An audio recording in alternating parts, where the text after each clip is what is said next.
good morning. Andito tayo ngayon somewhere in Rizal. Walk around lang tayo ng Rusi Classic 250i.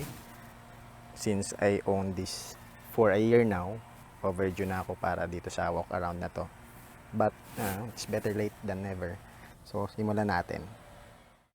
So little history lang kay Rusi. Rusi is a Filipino-Chinese company. Dealership siya dati hanggang sa nag-venture siya sa manufacturing ng motor and nag-import siya ng mga motor, dinadala niya dito sa Pilipinas at isa itong Rusi Classic 250i sa mga import niya na motor dahil itong particular na motor na to is kinikerry naman to ni GPX sa Thailand. Ang model nito sa Thailand is Twin Legend 250 kung di ako nagkakamali. Alam ko dinidistribute na rin nila yon sa Malaysia, sa Japan, Vietnam, Middle East. Ayan, so parang 7 countries yung dinidistributan ni GPX ng Legend Twin. Na dito sa Pilipinas, ang nagkikerry niyan is si Rusi. At pinangalanan siya ni Rusi ng Rusi Classic 250i. Meron lang konting pagkakaiba yon yung GPX Legend Twin dito sa Classic 250i. Chinek ko yung itsura niya, magkaiba yung tangke. Tapos may mga emblem, syempre, yung branding, nagkakaiba doon. Pero yung specification ng motor, halos siya. Parehong-pareho sila. Start tayo sa cockpit. So, yan, rubber grips. So, ang buttons na makikita nyo dito sa left side is yung low beam, high beam, turn signal switch,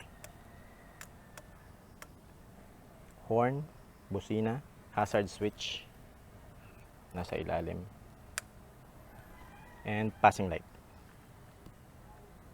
Dito rin yung clutch lever, and meron siyang rubber cover dito. Nandito kasi yung clutch adjuster niya.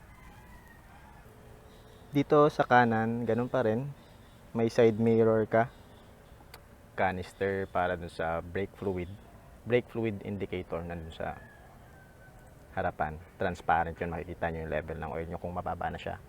Then kill switch, ito yung park light, headlight, ignition key, and syempre yung throttle. Brake lever, yung kanyang panel display, ayan, nakasentrong-sentro siya, bilog, and dito yung susian. Isa natin. Sa panel display makikita nyo yung fuel gauge, tapos yung check engine, laging naka-on yan kapag hindi naka-start yung bike. Gear indicator, ito yung tachometer, yung revolutions per minute, so times 1,000 revolutions per minute. Sa pula, huwag ka na dun, dito ka lang sa puti tayo. Clock display na naka-military format, then ito yung odometer nyo, tapos may button siya sa ilalim. Pag pinindot nyo, magsa-cycle siya sa trip 1. Actually trip 1 lang siya. Tapos mag-cycle siya sa clock display, then balik dun sa odometer. Ayan.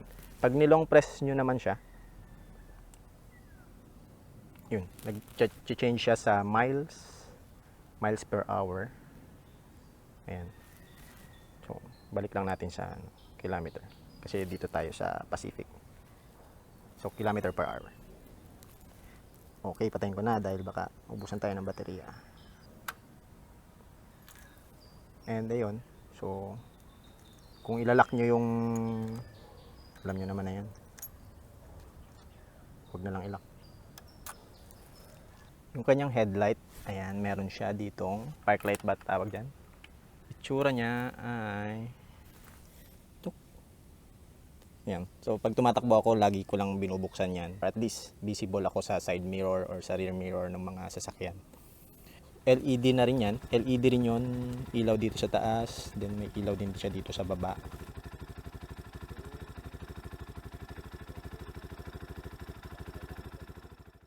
Ito is RFID from LTO yan. Teardrop or bullet type na LED turn signal indicator. So, syempre kaliwat kanan, tapos flexible na rin siya. So, kung masagi-sagi yan or ma-vibrate, hindi siya brittle, hindi siya mabilis mapuputol. Ang size ng gulong niya is 110, 90, 17. Mags na siya, and yung gulong nito is tubeless na rin. Wala na siyang interior. Then naka dual disc brake, syempre dalawa rin yung caliper. Meron siya sa kaliwat kanan ng reflector. Bakal na rin yung kanyang fender, yung front fender. Oo, lata to eh. Tunog lata eh. Then upside down fork na suspension. Yung kanyang tangke, 13 liters capacity. Meron siyang emblem dito na Rusi, kabilaan yan. And yung tank cover na medyo off center siya, nandito siya sa kanang side. Pag ilalabas nyo sa kasa, meron siyang decals dito na pag ganun yung shape. Pero ako tinanggal ko yung sa akin. Retain ko lang yung emblem ni Rusi. Yan. Medyo di ko gusto yung ganon na decals. And yung pintura niya is may pagka eggshell finish yung pintura. And ito 1 year na to sa akin. May mga gasgas kasi sinasampa ng pusa to eh. Ayan, kita may mga gasgas yan. And hindi ako maingat sa mga ganito na pintura. Tapos ito, laging yung tuhod ko syempre nakagrip sa tanke. And okay naman, di naman nagpupudpud pa yung pintura. I think 1 year, okay pa. Maganda pa yung pintura niya. Yung kanyang upuan, fake leather. Tapos dito sa dulo, para siyang suede or gamosa yung tawag nila. Meron din siyang strap. Pwedeng sa passenger, kapag nakaupo yung passenger mo, ayaw yumakap sa'yo. Pwede siya dito and pwede rin dito sa grab bar. Ito ginagamit ko sabitan ng kapote. Susuksok ko lang siya dito. Matibay naman siya. And ayun, itong mga gasgas na to, hindi to dahil sa wear and tear. Dahil yan sa pusa pa rin na umakyat. Tapos kinakalmot nila yan. So I think bago pa lang yun, kaka-deliver pa lang nitong motor. Tapos sinampan ng pusa. Kinalmot. Yun. Bad trip. Meron siyang U-bend, stainless steel na U-bend. Sa likod, ang makikita natin, turn signal lights. Nakapareho rin nung nasa harapan. Flexible na rin siya. Ang connector between dun sa fender saka itong plastic na signal light is rubber, hard rubber siya. Ayos to sa mga vibration, sa konting bangga. And LED na rin. LED pareho yung signal lights. Lahat LED, pati ito. LED na rin yung stop light or rear light or brake light. Bullet shape din. Na nakamount sa parang lata siya. Lata itong rear fender. Doon din nakakabit yung plaka. Nilagyan ko lang ng zip tie kasi baka malaglag. Then ito, meron siyang reflector sa likod. Yung likod na gulong niya, mas malaki.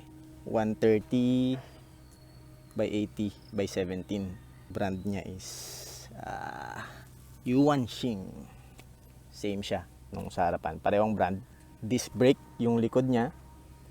Ito yung brake caliper and nandun yung canister ng kanyang brake fluid. May canister din yung rear shock niya. Ito is non-adjustable. Dito tayo sa left side core ng motor. Ang makikita natin ay fairings. May fairings tayo dito na plastic. Andito rin yung baterya niya sa loob. So kung pag-maintain kayo ng baterya, ito, unscrew nyo lang to, tapos baklas, may access na kayo dun sa baterya. Yung makina niya, not particular dun sa details, pero i-flash ko na lang yung specification ng makina. Ang alam ko lang dyan is 1.3 liters yung capacity ng kanyang langis. Air-cooled. Nandito yung radiator niya. Nandito rin yung busina. Sa harapan, dalawa yan. Meron dun sa kabila. Makita natin mamaya. Ito yung kanyang gear shift pedal. Foot peg para sa rider. Foot peg para sa angkas sa pillion. Side stand. And ito yung center stand niya. Welding ng kanyang chassis. Maganda rin. Malinis din. And paint job okay pa rin for 1 year. Di naman siya kinakalawang. Ang kinakalawang dito, yan yung mga tornilyo, dugtungan sa tornilyo. Pero that's part of wear and tear. Hindi naman siya nakakaano sa performance, I think. Yan. Then yung chain, meron siyang chain guard, naka-indicate yung tire pressure kung ano yung ikakarga mo sa nahangin sa gulong mo para di mo makalimutan. And nandito rin yung pag-maintain ng chain, ano yung required slack ng chain mo. Yan. So, hindi mo makakalimutan yung mga importanteng bagay bago ka mag-ride. Makikita mo yan dyan. Visible siya dun sa chain guard. Ang chain guard niya is lata rin. If mapanood nyo yung video ko ng chain maintenance, andun yun, nakikita nyo yung chain guard doon kung paano ko siya tinanggal. Tapos yung doon din yung sa engine. Ito. Kailangan nyo rin kasing baklasin to para malinis nyo yung sprocket. Dito sa core naman sa right side, makikita nyo dito, syempre yung makina pa rin. Ayun yung kabilang horn. Minsan di gumagana yan pag umulan, pag naulanan. So wala kang busina. Hintayin mo siya matuyo para magamit mo siya ulit. Ito yung brake pedal. Tapos yung foot peg para sa rider. Foot peg para sa pillion. And meron siya ditong guard, bangga nung heel mo. Pag nagra-ride ako, lagi nakaganyan. Nakasagad yung sakong. So yan. Pati dito, minsan natatapakan ko nga to yung guard ng tambucho. And yung tambucho na may tambucho guard, merong engraving ng Rusi Euro 4 yung kanyang tambucho. So, tool compartment. Ito may susian yan. And open. So nandun yung aking ORCR na naka ziplock. And may tools ako dyan. Nakalagay. Mga hand tools. Pang tornilyo. So yan. So yun lang ang ating walk around ng Rusi Classic 250i. Ang presyo nito, tanong na lang kayo sa dealership na malapit sa inyo. Nung nakuha namin to way back 2022, ang presyo niya is 96,000 cash. So yun, kung nagustuhan nyo yung video na to, i-like mo na. Subscribe ka na din. Ang next video natin will be review ng Rusi Classic 250i.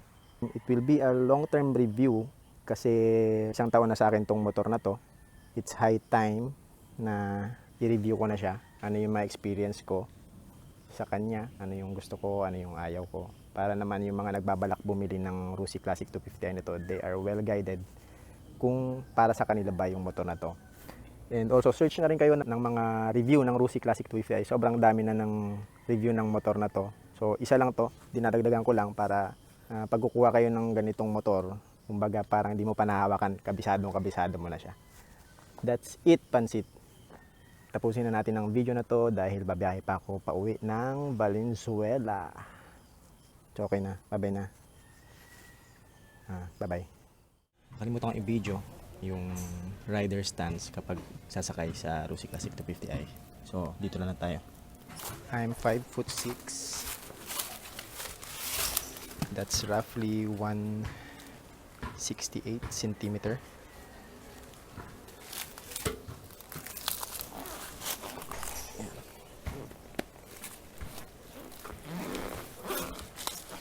Pwede kong i-flat kasi uneven yung sahig, so kaya nakaka-flat. Pero pag nasa kalsada, medyo tiptoe yan ng konti. Ako naman pag ride lagi pag nasa stop, naka-cover yung rear brake. So dito sa kabila, lapat na lapat siya. Okay.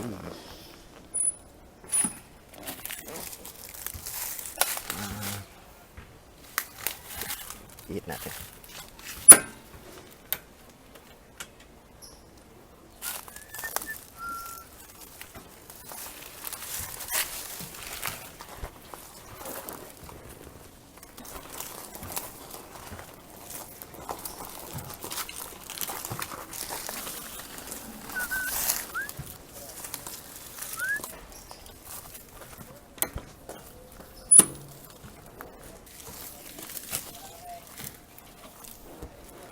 Kabilang side naman.